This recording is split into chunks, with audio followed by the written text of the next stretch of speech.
c'est mon chat qui pianote comme ça. Dis donc, Mitsuko.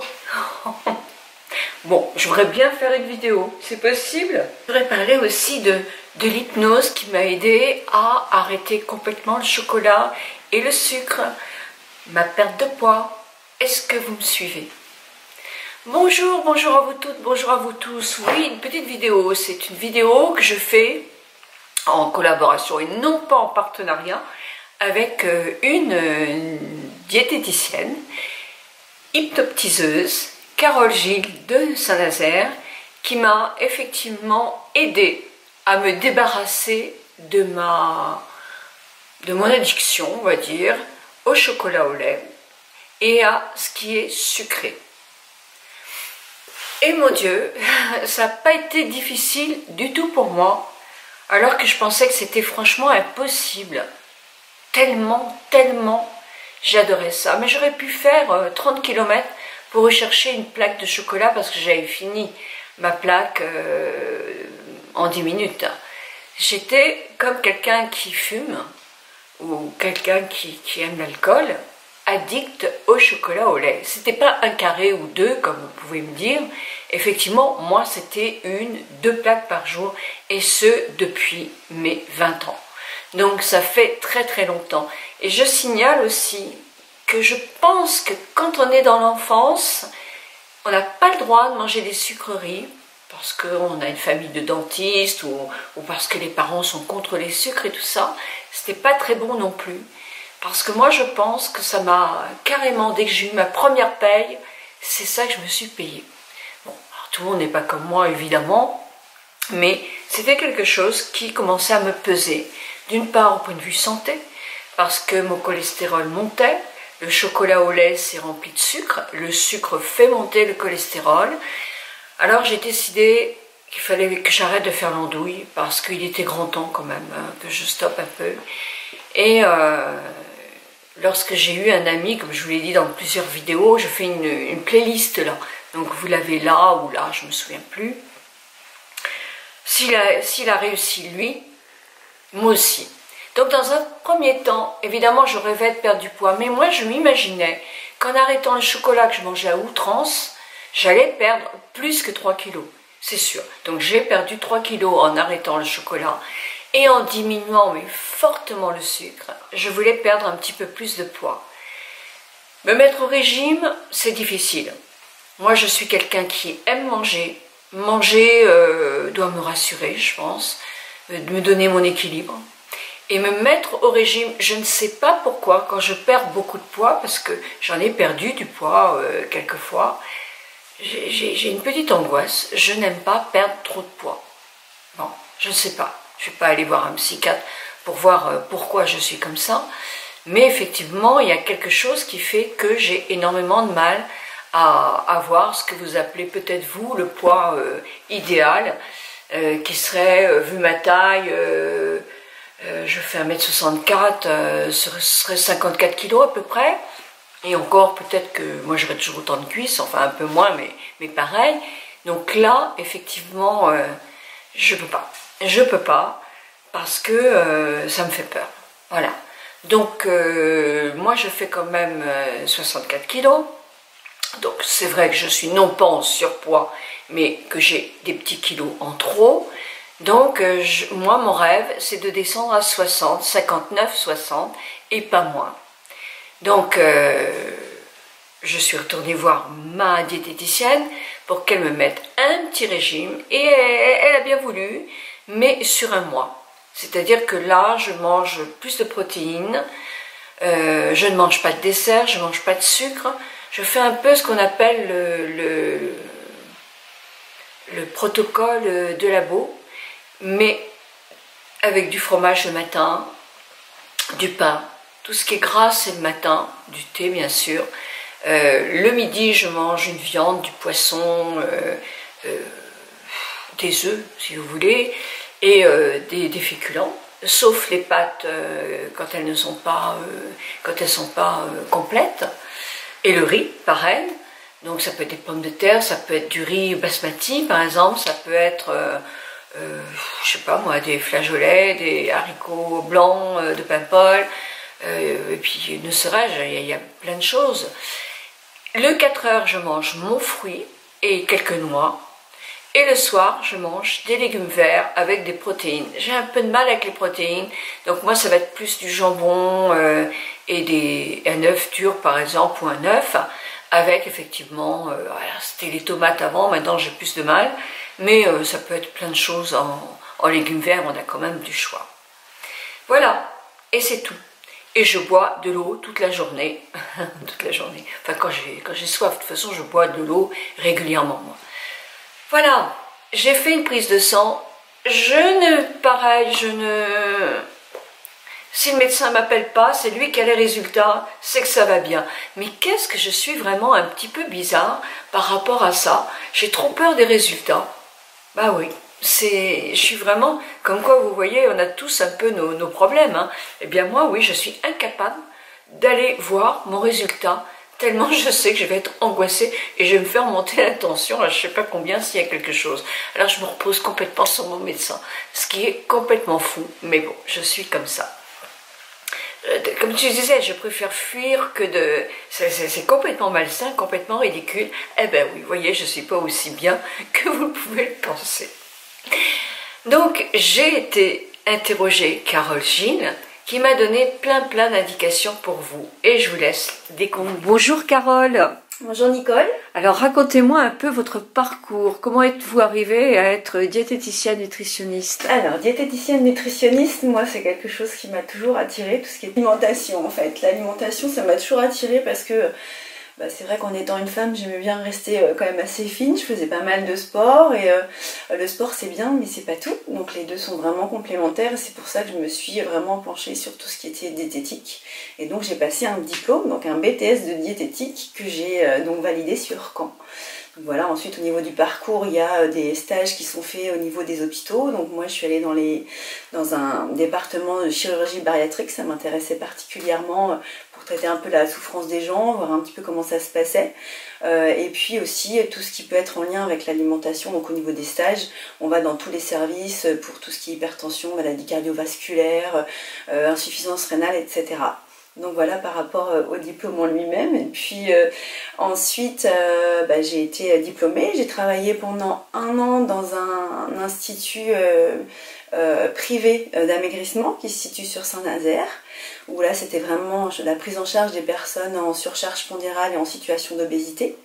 Donc là c'était aussi très intéressant de pouvoir suivre ces personnes-là puisqu'on a effectivement des pertes de poids qui sont assez importantes et vraiment un mieux-être en état de santé. On a des pathologies qui disparaissent, enfin, donc c'est vraiment top. Et puis j'ai été aussi particulièrement intéressée pour après moi travailler seule. Et j'ai eu l'occasion, c'était vraiment une opportunité qui s'est présentée comme ça, il faut un peu de chance des fois, j'en ai eu. Oui, c'est sûr. Et donc j'ai intégré le cabinet médical qui se situe donc sur Saint-Nazaire. Donc au niveau c'est l'Institut Santé, au niveau du rond-point Océaniste, qui regroupe 4 médecins, une psychologue et une infirmière. Donc on travaille vraiment tous en groupe et ça c'est vraiment très agréable, ça permet d'échanger sur des cas de patients éventuellement et voilà, c'est vraiment très intéressant. La diététique, mais vous ne faites pas que de la diététique. Non, je ne fais pas que de la diététique parce que durant mon parcours j'ai pu constater que effectivement on peut traiter tout ce qui est équilibre alimentaire, rééduquer les patients ou les gens qui ont perdu quelques notions, leur expliquer l'intérêt de l'alimentation, pourquoi tel aliment, quel est son intérêt, à quel moment au niveau de la journée, pour être en équilibre en termes de poids ou soit perdre du poids, mais qu'il peut y avoir aussi des raisons par rapport aux variations de poids qui peuvent être psychologiques pour des attitudes ou des comportements qui font qu'à un moment donné, même si on fait tout ce qu'on peut pour manger en équilibre, eh bien, il y a quelque chose de notre cerveau qui nous dit non, là il faut manger soit plein de sucre ou soit plein de chocolat ou soit on lâche tout et quand ça va bien, pas bien, eh bien, on se réfugie un petit peu dans la nourriture. Et ça, malgré tout ce qu'on peut savoir, on sait généralement ce qu'il faut manger et ce qu'il ne faut pas manger, les médias le répètent souvent, mais il y a quelque chose en plus qu'il faut pouvoir traiter en termes de psychologie et d'accompagnement du patient et moi je trouve que c'était vraiment complémentaire au niveau des deux. C'est sûr. Donc voilà. Vous les traitez comment ces gens-là alors? Alors moi j'ai passé un diplôme en fait sur l'école d'hypnosup à Rouen, à Nantes pardon. C'est un diplôme en fait de praticien en hypnose. Donc on fait c'est plusieurs degrés et je suis allée jusqu'à la spécialisation qui traite particulièrement de tout ce qui peut être minceur. Donc addiction au sucre, addiction alimentaire et puis pose d'anneau gastrique virtuel. Voilà. C'est virtuel, attention. Oui, oui, c'est virtuel. Souvent les gens peuvent s'inquiéter, non mais je veux pas qu'on m'opère. Non, non, on ne vous opère pas, rassurez-vous, tout va bien se passer. Et ça se passe généralement très bien. Et c'est vraiment des outils qui sont aidants. Et on a vraiment de bons résultats, notamment au niveau en termes d'hypnose. Donc ça, c'est vraiment top. Et alors, l'hypnose peut soigner quelle pathologie alors? L'hypnose peut soigner beaucoup de choses en fait. L'hypnose, c'est pas de la magie. Donc il faut déjà que la personne ait vraiment une volonté de tester l'hypnose, qu'elle se sente prête à se débarrasser de quelque chose dont elle ne veut plus et dont elle n'arrive pas à se débarrasser consciemment en fait. Donc l'hypnose, ça peut tout à fait aider les personnes à se débarrasser d'addiction au sucre, ça peut traiter les personnes qui veulent se débarrasser du tabac, des phobies, tout ce qui peut être des douleurs, les alléger ou les supprimer, tout ce qui peut être allergie. Donc c'est un champ vraiment très très très large. Oui, et moi je sais que je l'ai fait, donc je sais que ça fait vraiment beaucoup d'effets. Mais alors quand vous traitez une personne... Oui. Elle vient à votre cabinet. Ouais. Mais moi, j'ai eu beaucoup de personnes qui m'ont écrit suite à un de mes blogs et qui m'ont dit « Mais on n'habite pas à côté de cette personne. Comment peut-on faire ?» Alors, après, il y a deux types. Si c'est sur le versant diététique ou hypnose. Dans les deux cas, en fait, on a eu quelque part, pendant le confinement, la possibilité de gérer des personnes à distance. Donc, ça se fait très bien. Moi, je l'ai fait par diététique, donc des premiers bilans ou des consultations de suivi. Donc, ça, c'est très aisé à faire. Ça se fait même très bien.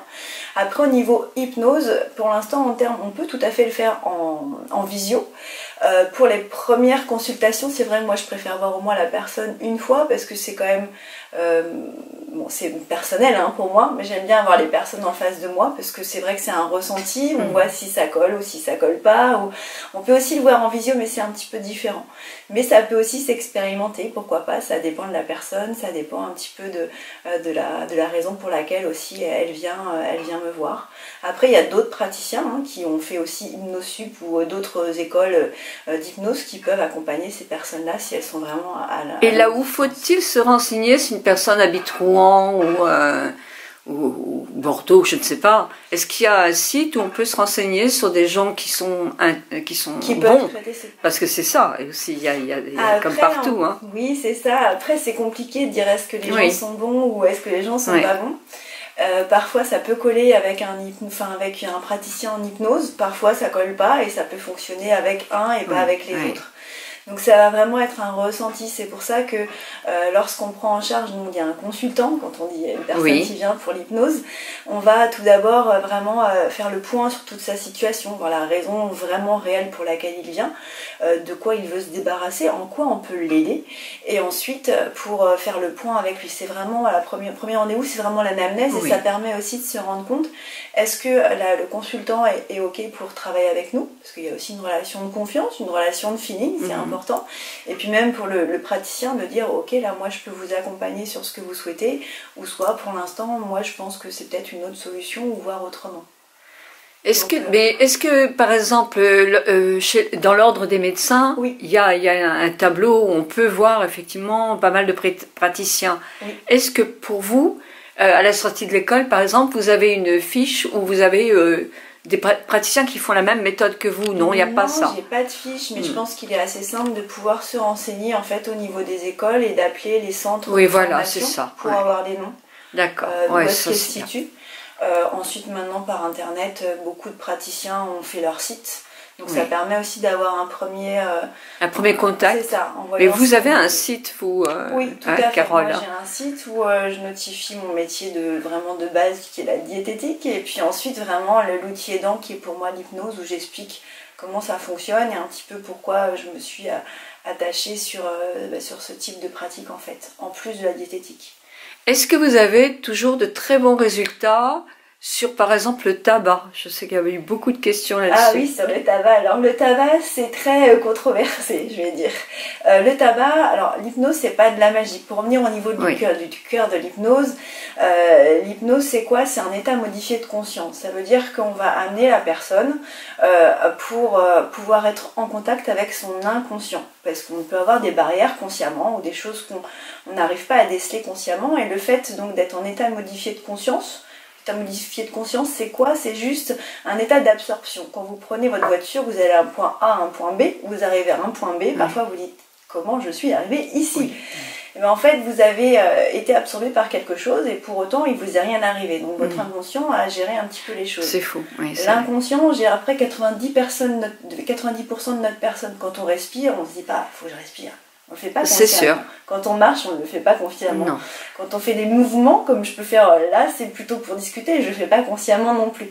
Donc on va vraiment aller s'adresser à l'inconscient, pour l'inconscient c'est un réservoir de ressources où on a mis toutes les choses qu'on a pu ressentir, des impressions, des valeurs de nos parents, et puis on s'est formé avec ça, on s'est peut-être formé une carapace par rapport à ça, et donc le fait d'aller au niveau de l'inconscient, on va pouvoir déclencher modifier des ancrages en fait, pour induire en fait des changements, les changements que la personne veut réellement. D'accord. Ça veut dire que si elle voit une personne passe dans la rue et voit tiens, praticien en hypnose, arrête du tabac, elle va dire oh bah oui, ce serait bien que j'arrête le tabac, mais si elle n'en a pas vraiment envie, s'il y a quelque chose, ça ne fonctionnera pas. Donc il y a ça, c'est une grosse partie. En fait, le praticien va aider la personne dans son accompagnement pour arrêter des comportements ou changer des comportements, mais elle ne pourra pas lui faire faire ce qu'elle a décidé de ne pas faire. D'accord, oui, bien sûr. Bien sûr, il faut être motivé. C'est ça, exactement. Donc pour le tabac, on peut avoir des bons résultats, même de très bons résultats, lorsque la personne a vraiment pris la décision, lorsqu'elle se dit moi j'en peux plus, il faut vraiment que j'arrête, mais j'y arrive pas seule. Là on a vraiment de très bons résultats parce qu'on arrive à déceler des choses. Si la personne passe en disant bah il faudrait que j'arrête parce que ça me coûte un peu d'argent, ah oui, elle n'est pas assez motivée. D'accord. Exactement.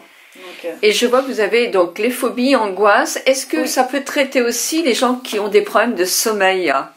Ça peut aider les gens qui ont des problèmes de sommeil. Alors après, tout dépend en fait de la cause pour laquelle les gens ont des problèmes de sommeil. Toutes les personnes sont vraiment différentes. Oui. Donc après, si c'est des causes vraiment de douleurs très aiguës, comme les fibromyalgies, des choses comme ça va être compliqué. En une séance, 2 séances, 3 séances, c'est vraiment des suivis de long cours. Et c'est des pathologies qui sont assez compliquées donc à gérer. Si c'est une personne qui ponctuellement a quelque chose en boucle au niveau de l'inconscient et qui n'arrive pas à le déceler, on peut tout à fait le déceler et pouvoir en fait retrouver un sommeil beaucoup plus réparateur. Ouais, tout à fait. J'avais une patiente qui était fibromyalgique, qui avait vraiment des grosses douleurs. Alors on a pu atténuer ces douleurs, mais elle les a toujours, hein, c'est clair. Oui. Mais après une séance, elle arrivait à avoir des bonnes nuits, au moins 2 à 3 nuits de suite, sans douleur et vraiment en arrivant à dormir. Oui. C'est vraiment un plus par rapport à ça en termes de qualité de vie. Et ça, c'est top. Rien n'est impossible déjà, parce que j'ai beaucoup de patients ou de patientes qui me disent ah, moi j'ai toujours essayé de faire tout un tas de régimes, ça fonctionne plus, etc. On a toujours un moyen en fait de pouvoir les accompagner. Il faut savoir aussi qu'en termes de poids, effectivement, il y a des différences entre personnes. Ah oui. Donc voilà, donc elles n'hésitent pas. Et après, l'hypnose, qu'elles n'aient pas peur de l'expérimenter si elles en ont envie, si ça les appelle. Si c'est quelque chose qu'elles ne veulent pas expérimenter, il ne faut surtout pas le faire. Hein. Il faut attendre d'être prêt. Et que l'hypnose, c'est pas de la magie, qu'elles ne craignent rien si elles viennent me voir. Et voilà, elles sont... et je pense qu'elles pourront trouver soit un praticien près de chez elles qui pourra leur convenir, ou soit elles peuvent aussi me contacter en visio pour avoir un premier contact et voir comment est-ce qu'on peut travailler ensemble. Eh bien Carole, merci beaucoup. En tout cas pour moi, ça marche bien. Super, hein, j'en suis ravie. Donc je suis contente. Je vous remercie. Merci, à bientôt. J'espère que tout ça va vous intéresser. Comme vous dit Carole, de toute façon, vous pouvez déjà avoir un contact téléphonique. Avec la Covid, on a vu qu'effectivement, on pouvait aussi se faire traiter par Internet. Il y a du bien, vous voyez, Internet, et il y a du moins bien, hein, quand on voit ce qui se passe aussi. Mais ça, c'est positif. Donc, voilà, hein, je vous donne toutes les indications. Mais je vous donne l'adresse de la mienne. Je ne suis pas sponsorisée. Je paye mes consultations, ne vous inquiétez pas. Mais quand je connais quelqu'un de bien, je ne vois pas. pourquoi je ne vous en parlerai pas. Voilà, bien écoutez, je vous embrasse très très fort. Je vous retrouve vendredi pour une vidéo différence entre les sérums Estée Lauder Advanced Night Repair. Vous les avez vus, il y a le nouveau est né. Qu'est-ce que j'en pense? Qu'est-ce que vous en pensez? Qu'est-ce qu'il a de plus pour nous en anti-âge? Et pas qu'en anti-âge, parce qu'il y a aussi l'effet prévention. Mille bisous.